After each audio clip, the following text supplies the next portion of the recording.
तो आजकल global level पर जियोपॉलिटिक्स बहुत तेजी से बदल रही है।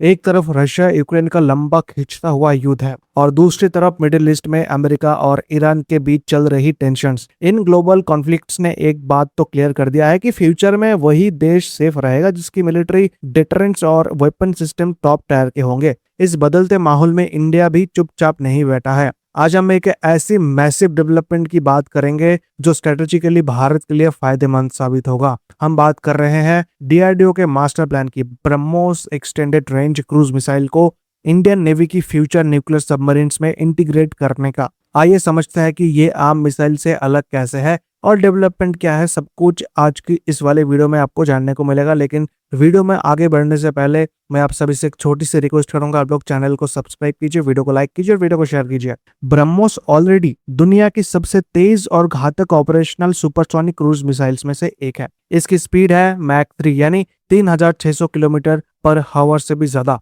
पहले एक इंटरनेशनल ट्रीटी की वजह से ना इसकी रेंज 290 किलोमीटर तक लिमिटेड थी, लेकिन 2016 में जब India missile technology control regime का मेंबर बना तो रेंज पर से रिस्ट्रिक्शन जो था वो हट गया। अब डीआरडीओ इसका extended range version BrahMos extended range develop कर रहा है, जिसकी स्ट्राइक रेंज सीधे 800 किलोमीटर तक होगी। सबसे बड़ी बात यह है कि डीआरडीओ ने मिसाइल का साइज ड्रास्टिकली चेंज किए बिना फ्यूल और इंजन टेक्नोलॉजी को ऑप्टिमाइज करके ये रेंज अचीव की है। अब सवाल आता है कि इस मिसाइल को समुद्र में डिप्लॉय कैसे किया जाएगा। देखिए, एक डिकेड पहले भी इंडिया ने अंडर वाटर ब्रह्मोस टेस्ट किया था, लेकिन उस टाइम पे एक टेक्निकल प्रॉब्लम था। इंडियन नेवी के पास जो कन्वेंशनल डीजल इलेक्ट्रिक सबमरीन्स थे उनका साइज छोटा होता है और उनमें इतने बड़े वर्टिकल लॉन्च सिस्टम्स नहीं लगाए जा सकते जो ब्रह्मोस जैसी हेवी मिसाइल्स को होल्ड कर सके। यहीं पर एंट्री होती है प्रोजेक्ट 77 की। हाल ही में कैबिनेट कमेटी ऑन सिक्योरिटी ने इंडियन नेवी के लिए completely indigenous nuclear powered attack submarines बनाने का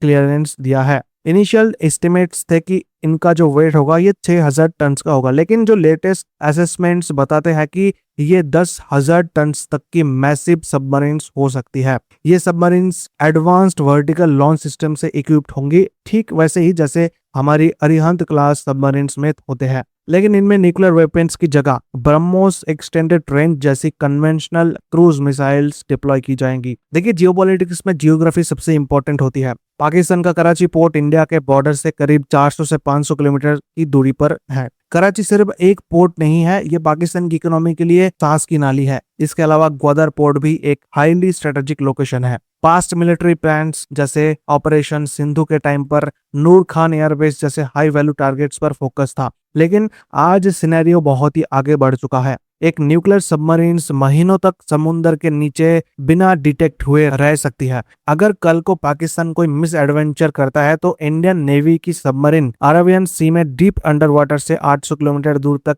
एम कर सकती है। मैक 3 की स्पीड होने की वजह से रडार डिटेक्ट करने और एयर डिफेंस सिस्टम को रिएक्ट करने का टाइम ही नहीं मिलेगा। एक सिंगल स्ट्रोक में कराची पोर्ट या किसी भी लॉजिस्टिक हब को कंप्लीटली न्यूट्रलाइज किया जा सकता है। ये एक अल्टीमेट डिटरेंट है। अब आपके दिमाग में आएगा कि क्या इस सबमरीन में सिर्फ ब्रह्मोस होगी? नहीं, project 77 submarines multi dimensional weapon capability के साथ आएंगी। नेवी की स्ट्रेटजी बहुत ही क्लियर है। इन सबमरीन्स में दो तरह की मिसाइल्स होंगी। सबसे पहले सुपरसोनिक, मतलब जो ब्रह्मोस एक्सटेंडेड रेंज जिनकी जो है रेंज 800 किलोमीटर है। इसका यूज तब होगा जब दुश्मन के heavily protected high value targets जैसे कमांड सेंटर्स या एक्टिव एयरबेसेस को इंस्टेंटली डिस्ट्रॉय करना होगा, जहां रिएक्शन टाइम 0 चाहिए। दूसरा है सबसोनिक क्रूज मिसाइल्स, जिनकी रेंज 2000 किलोमीटर से ज्यादा होती है। ये मिसाइल्स थोड़ी स्लो होती है पर बहुत दूर तक जाती है। इनका use long range covert missions के लिए यूज होता है, जहां सबमरीन दुश्मन से बहुत सेफ डिस्टेंस पर रहकर अटैक कर सके। सो फ्यूचर में डीआरडीओ इन सबमरीन्स के लिए हाइपरसोनिक मिसाइल्स जिनकी स्पीड मैक 5 से ज्यादा होती है,